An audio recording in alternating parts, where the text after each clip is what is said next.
বরফ গলবেই। প্রথম অংশ, ভাইয়েদের জন্য। আমার পিতামাতার খেদমত আমার দায়িত্ব, আমি বাধ্য। আমার স্ত্রী শারঈভাবে বাধ্য নন, এটুকু মেনে পরের আলোচনা। খেদমত যদি ভদ্রমহিলা করেন তবে আমার ইহসান করলেন, আমার দায়িত্ব উনি আদায় করে দিলেন।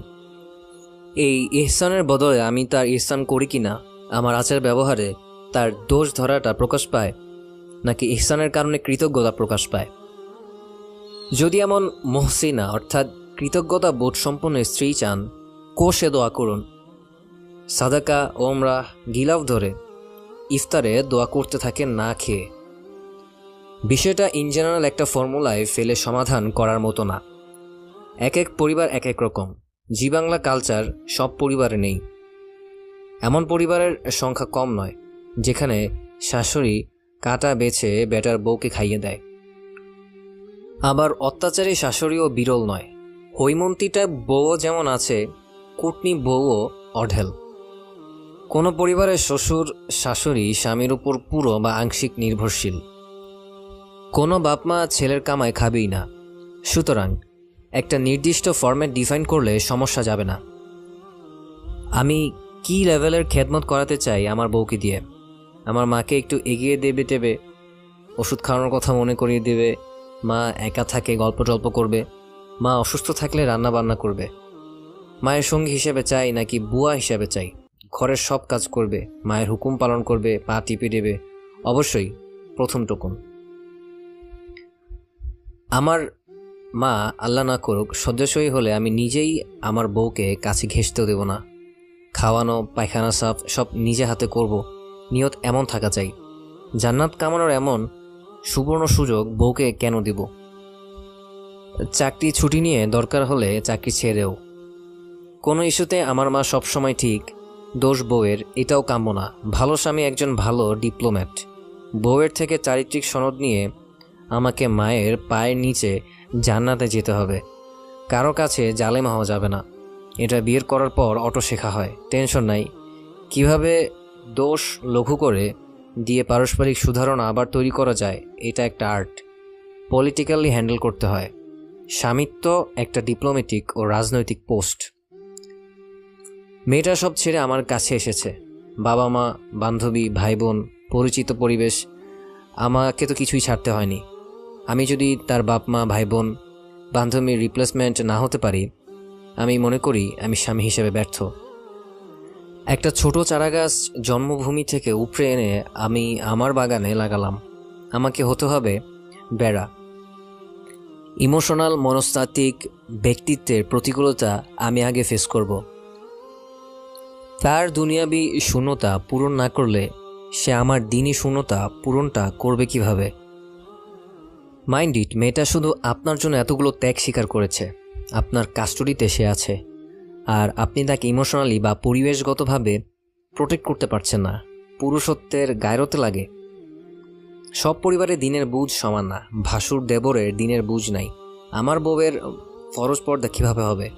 গুনাহ থেকে বাঁচার জন্য শাদী করলাম। এখন যে মেয়ের খালু ফুপার সামনে পর্যন্ত পর্দা তরফ হয় নাই, আমার ঘরে এসে ফরজ তরফ হচ্ছে। এক গুনাহ থেকে বাঁচতে গিয়ে আরেক গুনার ভাগী হলাম। বেশ তো, স্বামীকে স্ট্রিক্ট হতে হবে স্ত্রীর পর্দার ব্যাপারে। অ্যাভেলেবেল স্থানে কীভাবে পর্দা নিশ্চিত করা যাবে সে চেষ্টা করতে হবে। আমার স্ত্রীর আমার মাকে প্রয়োজন নেই, তার ওসব আগে থেকেই ছিল। ছিলাম না কেবল আমি, শুধু আমার জন্য সে এসেছে। আর আমার কিন্তু বিবিকেও দরকার, মাকেও দরকার। তাই ঠান্ডা। কোনো পাশের কথায় তাও যেন গরম না হয়। স্ট্রেট ফরওয়ার্ড হওয়া যাবে না এই জায়গায়। যে কোনো অভিযোগ প্রসেসিং করতে পারতে হবে। কাচের পুতুল, হ্যান্ডেল উইথ কেয়ার। নবীজির ফ্যামিলি লাইফ নিয়ে বিশ্লেষণাত্মক রচনার জন্য ওলামাগণের দৃষ্টি আকর্ষণ করছি। ওস্তাদ সালাউদ্দিন জাহাঙ্গীরের প্রিয়তমা একটি সুন্দর বই। আম্মাজানদের মতো বিবি চাওয়ার আগে নিজেকে নবীজির মতো শ্রেষ্ঠ স্বামী তৈরি করা চাই, সাল্লাল্লাহু আলাইহি ওয়াসাল্লাম। এটা ইসলামিক ফেমিনিজম না, এটা আমি মনে করি আমাদের হাতের কামাই। হলিস্টিক ইসলামিক প্র্যাকটিস না থাকায় প্রজন্মের পর প্রজন্ম আমরা মেয়েদের ওই স্বীকৃতিটুকু দিইনি যেটা ইসলাম তাদেরকে দিয়েছে। তাদের কাজের স্বীকৃতি ও পারিবারিক মর্যাদা না দিয়ে বরং খাবারে দোষ ধরা, যৌতুক, প্রহার এসব অন-ইসলামিক আচরণ করে যে অনাস্থা আমরা অর্জন করেছি তারই বহিঃপ্রকাশ এগুলো। সাথে যোগ হয়েছে জি বাংলা ইফেক্ট। এটা রিভার্স করার একমাত্র টেকনিক হলো আমরা পুরুষরা ঠিক হয়ে যাওয়া। আমার স্ত্রী একজন মুসলিম হিসেবে, প্রতিবেশী হিসেবে, স্ত্রী হিসেবে, আমার সন্তানের মা হিসেবে যেখানে যতটুকু হক, ইকরাম, এহসান তার প্রাপ্য সেটুকু তাকে দেওয়া। বিলিভ মি, আমরা এটা শুরু করলে তারা আমাদের চেয়েও বেশি করবে। তাদের সফটওয়্যার এভাবেই বানানো। ইহসানের বদলা ইহসান। মেয়েরা হলো অ্যাম্প্লিফায়ারের মতো, যা শোনে তাও বড় করে বলে, যা পায় তাও বড় করে দেয়। যদি কারো স্ত্রী শ্বশুর শাশুড়ির খেদমত করতে সরাসরি অস্বীকার করে, স্বামীর প্রতি উপদেশ, আপনি বউয়ের বাপ মায়ের খেদমত খোঁজখবর করা শুরু করুন। কোষে লেগে যান, দেখেন না বিনিময়ে কী রিয়াকশন আসে। ইনশাল্লাহ 1 করলে 10 ফেরত পাবেন। দ্বিতীয় অংশ বোনেদের জন্য। সিনারিও 1। বাপমা বয়স্ক এবং ছেলের উপর একদম নির্ভরশীল। অধিকাংশ নববিবাহিত ছেলেরই 2 বাসা ভাড়া করে একটাতে বাপমা, একটাতে বউ রাখার সামর্থ্য নেই। আর্থিক ও শারীরিকভাবে নির্ভরশীল শ্বশুর শাশুড়িকে কোথায় ফেলতে চাচ্ছেন? সিনারিও 2। বাপমা শারীরিকভাবে নির্ভরশীল, তবে আর্থিকভাবে না। আপনার স্বামী আপনাকে নিয়ে আলাদা বাসায়, কিন্তু ছেলের দায়িত্ব বলে সে অফিস থেকে সোজা মায়ের কাছে যায়। খায় কি খায় না, মায়ের সেবা যত্ন করে, বাজার করে নিয়ে যায়, ওষুধ খাইয়ে মশারি টাঙিয়ে ঘুম পাড়িয়ে এরপর আসে। কেয়ারটেকার তো সন্ধ্যার পরে থাকবে না, রাতে ক্লান্ত হয়ে আবার বাজার গিয়ে বাড়ি ফেরে। হ্যাপি। আপনি এক বাসায় থাকলে তার জন্য সহজ হতো, আপনার হকও, মায়ের হকও আদায় হতো। আর যদি চান যে প্রতিদিন মায়ের বাসায় যাবার কি দরকার, তাহলে বদ দিন কাউকে বিয়ে করুন যে কম কম খাবে। আর স্বামীর শ্রম লাঘব করতে যদি মন না চায়, তবে নিজের ভালোবাসাকে প্রশ্ন করুন। সিনারিও 3। সবাই সুস্থ, জাস্ট একটা বাসায় থাকলে আপনার স্বামীর বাড়ি ভাড়াটা বাঁচে, কিছু সেভিংস থাকে সংসারে, বেচারা একটু রিল্যাক্স থাকে। কি করণীয়? শ্বশুর শাশুড়ির খেদমত আপনার উপর ফরজ না, নো ডাউট, কিন্তু নফল তো। বুড়ো বুড়ি আর কয়দিন, সংসার তো আপনারই। অনেক তো হলো সবর করলেন, আর কটা দিনে যদি কিছু দোয়া পাওয়া যায়, লস তো নেই। চলে গেলে তো চান্স শেষ। স্বামীর ইতায়াত অর্থাৎ আনুগত্য তো জরুরি আপনার উপর, যতক্ষণ না সে নাজায়েজ কাজের আদেশ দেয়। স্বামীর অনুরোধ যদি হয়, আমি তো বাইরে বাইরে থাকি, আমার বাপমাকে একটু যদি দেখতে, এটা এখন কি আপনার জন্য? নাজায়েজ হুকুম তো দেয়নি। স্বামী বাবুরা, ভাষাটা অনুরোধের করলেই কিন্তু কাজ 90% হাসিল হয়ে গেল। অনুরোধে যা হয় তা কি আদেশে হয়? ক্যাচাল লাগার আগে একসাথে থাকার অপশনটা ছেড়ে দেওয়া ঠিক হবে না। শুরুতেই শর্ত দিলেন আমাকে আলাদা বাসায় রাখতে হবে।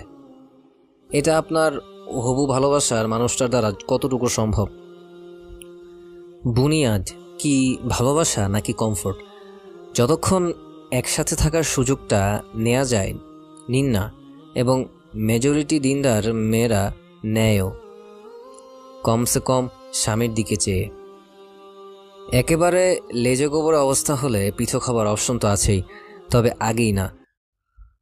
বদদিনদের কষ্ট না হতে পারে, দিনদারদের জন্য খুব কঠিন।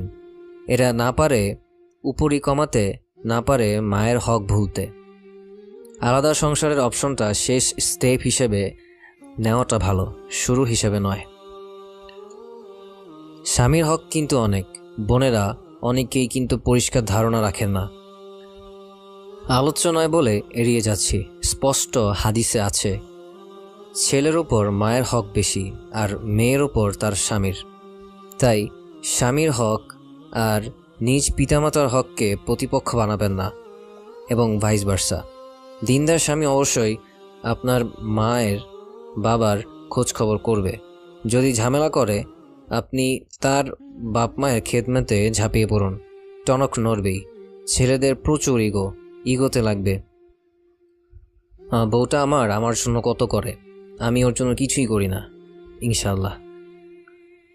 আর হ্যাঁ, আর্লি বিয়ের যে সামাজিক আন্দোলন শুরু হয়েছে, বিশেষ করে দিনদার অংশটাতে, সেখানে আর্লি বিয়ে করে আলাদা থাকা একটা 22 থেকে 25 বছর ছেলের জন্য কি সম্ভব?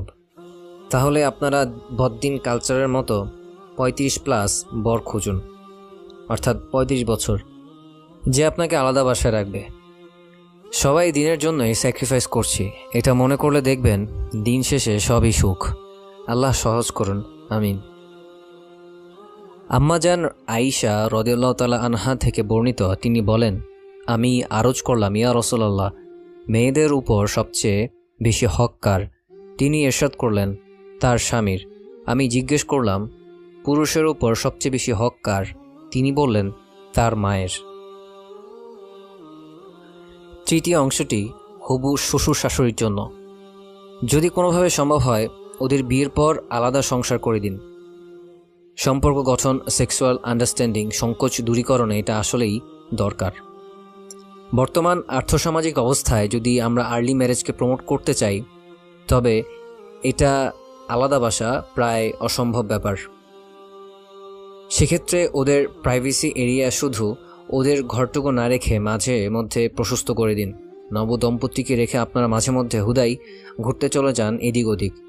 Let them fly inside. আপনার মেয়ের সাথে যেমন আচরণ প্রত্যাশা করেন, ছেলের বউয়ের সাথেও তেমন আচরণ চাই। ডাবল স্ট্যান্ডার্ড বর্জন করুন। বউয়ের দোষ চোখে পড়লে বউকে না বলে ছেলেকে বলুন। ছেলেদের মধ্যে ডিপ্লোমেসি গড়ে উঠুক, সফটলি হ্যান্ডেল করার অভ্যাস হোক। কীভাবে ডিপ্লোম্যাটিক্যালি একটা কথা বলা যায় ছেলেকে শেখান। মনে রাখবেন, আপনি বেটার বউয়ের গার্জিয়ান নন, আপনার ছেলে তার স্ত্রীর অভিভাবক। সুতরাং তার কোনো কিছু আপনি সংশোধন করবেন না, আপনার ছেলে করবে। নিজেকে প্রতিপক্ষ বানাবেন না, আস্থাভাজন হন। আপনার ছেলের ব্যাপারে কমপ্লেন যেন আপনার কাছে এসে করতে না পারে মেয়েটা, এতটা আস্থা অর্জন করুন। শাশুড়িজি, 30 বছর আগে আপনার চোখের স্বপ্নটা মনে আছে তো? নিজের একটা সংসার। একই স্বপ্ন নিয়ে ওই বাচ্চা মেয়েটাও আপনার ঘরে এসেছে। তাকে কিছুটা সাহিত্য শাসন দিন। আপনি যেটুকু পাননি তাকে ওটুকু দিন। এরপর দূরে দাঁড়িয়ে দেখুন না কত সুখ। নিজে কষ্ট করে রেঁধে আরেকজনকে চেটেপুটে খেতে দেখে সুখ না, তুলনাহীন সুখ। আপনার ছেলে আপনারই আছে। এসব জি বাংলা টাইপ মানসিকতা আর কত, বরং আলাদা করে দিয়ে দেখবেন, ভালোবাসা বাড়বে। আরও বেশি মা নেওয়াটা হয়ে যাবে। কাছে থাকলে যতবার আসতো, একটু দূরে ঠেলে দিলে আরও 3 গুণ বেশি মা করে আসবে। বেটার বউও আপনাকে বিচারক মানবে। জমে বরফ। ফ্রি হন। বউ শাশুড়ি সম্পর্কটা হোক 2 প্রজন্মের বন্ধুত্ব। বিষয়টা এত বেশি সাবজেক্টিভ যে প্রত্যেকে নিজ রোল প্লে করতে হবে। অবজেক্টিভ সমাধান, আমাদের করণীয় কি, কিন্তু খুঁজলে হবে না। আমার যা করার কথা সেটুকু আমি করছি না।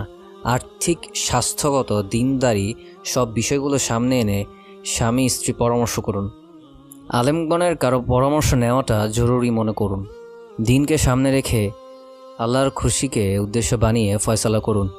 যে সিদ্ধান্ত আল্লাহর খুশির জন্য, তাতে কেউ নাখোশ হলে তাকেও আল্লাহ নিজ দায়িত্বে খোশ করে দিবেন। আলেমগণের পরামর্শ নিলে বাস্তবায়নে হিম্মত পাবেন, তৃপ্তি পাবেন। এতে ঘরের খবর পরে জানতে ভাবছেন? আলেমগণ আমাদের অভিভাবক, তারা পরের মানুষ না। খুঁজলি হলে ডাক্তারকে বলতে লজ্জা পান? এটাও তেমনি। সব বিষয়ে কোনো প্রিয় আস্থাভাজন আলেমকে ইনভলভ করুন। আল্লাহ আমাদেরকে সুন্নাহওয়ালা পারিবারিক জীবন দান করুন। সকল ক্ষেত্রে সুন্নাহ চিন্তা করার তৌফিক ফরমান। আমিন, আমিন।